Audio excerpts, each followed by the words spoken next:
था बाबू जी। भारत में वागेश्वरी हंसवाहिनी से ताम्रे अखंड व जम्बू द्वीपे भारत खंडे शारदा के नाम से पूजा जाता है। और आप ही को काबुल से कंधार, बलूचिस्तान से अफगानिस्तान, बर्मा, भूटान, रंगून व लंदन से लेकर अमेरिका, यूरोप तक मदर आपने दरबार था। ज्ञान की देवी कहा जाता है। दास कहता है अपने बेटा के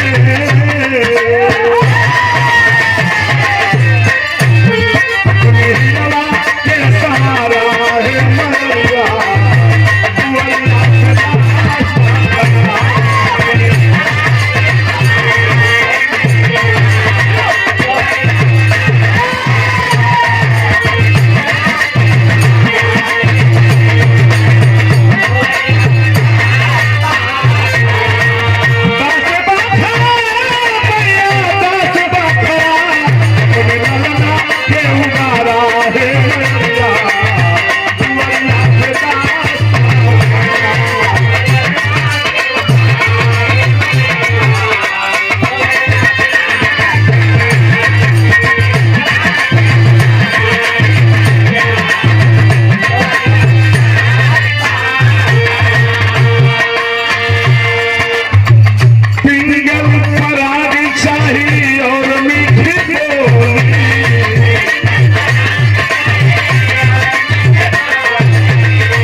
अपने सुगना के सहारा है मरिया।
धर्म सर्व प्रधानम स्वदेशे पूजते राजा पर विद्वान सर्वत्र पूजते। आज जमाने में ज्ञान रूपी दौलत ही दुनिया की सबसे बड़ी दौलत है। आए दिन अखबारों में आप पढ़ते हैं पंकज बाबू, गरीब ठेला लगाने वाले का बेटा आईएएस, दूध बेचने वाले खोआ भरकर बाजार में ले जाने वाले का बेटा आईपीएस, हल चलाने वाले का बेटा एमबीबीएस, तो खोमचा लगाने वाले का बेटा प्रोफेसर। या कलम रूपी शक्ति में इतना जोर है, कहती है जितना ऊपर मुझे उठाओगे, जितना जकड़ कर पकड़ोगे, मैं उतना तुझे ऊंचाई पर ले जाऊंगी। अगर तुम मुझे नीचे गिरा दोगे तो मैं तुझे नीचे गिरा दूंगी। यह कलम की ताकत है बाबूजी। मैं कहता हूँ एक कलम की धार 100 तलवारों से ज्यादा वार करती है। इसलिए मेरी आराधना वंदना की आखिरी कड़ी में लय का परिवर्तन होता है और आपसे अपील करता है दास,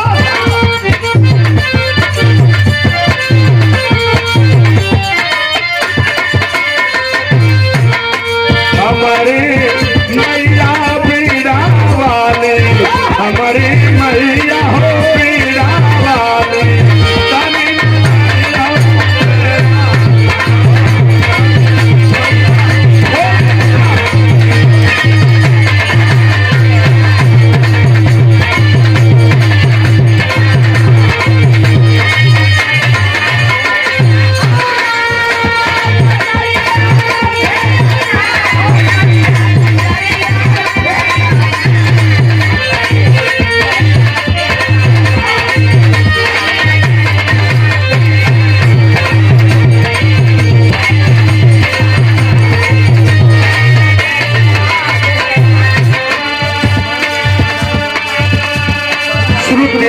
ताल छंद बदला,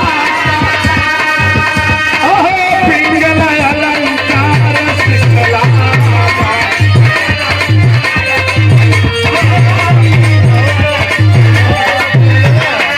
डगमग धारा में हो नावरिया, डगमग धारा में हो नावरिया।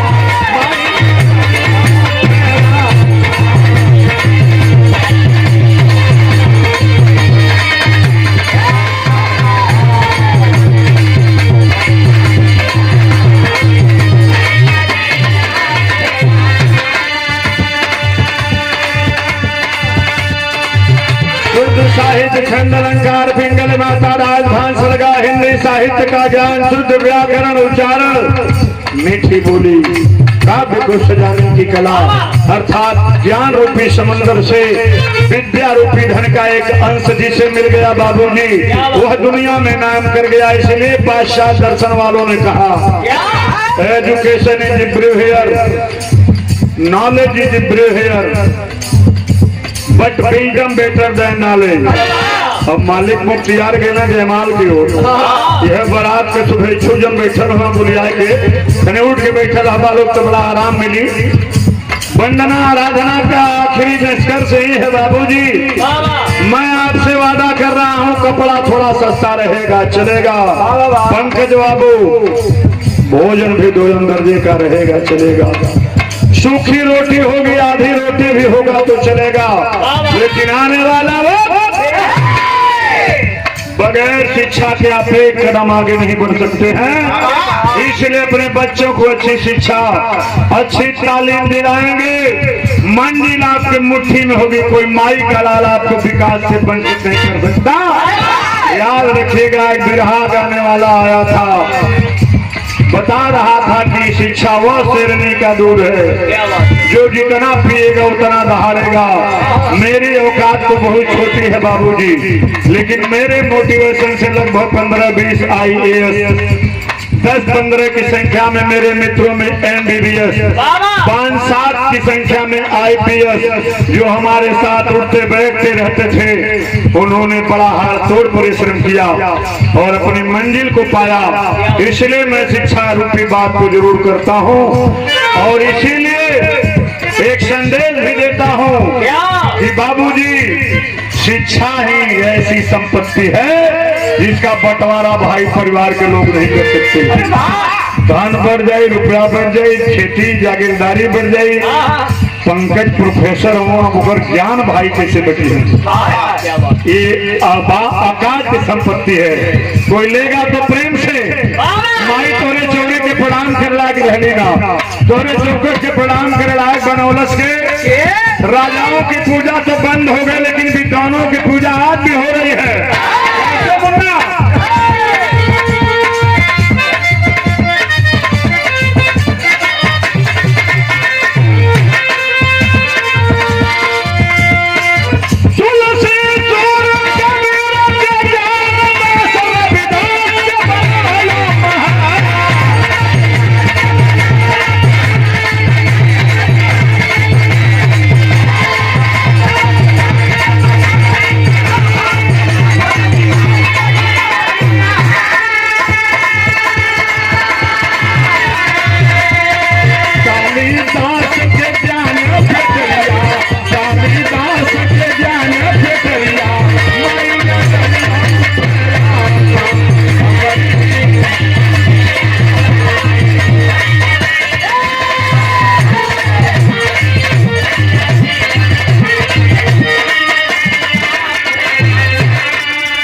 शिक्षा के शिवालय की सजग प्रहरी इनकी भार्या है, और शिक्षा के नाते क्या बात है।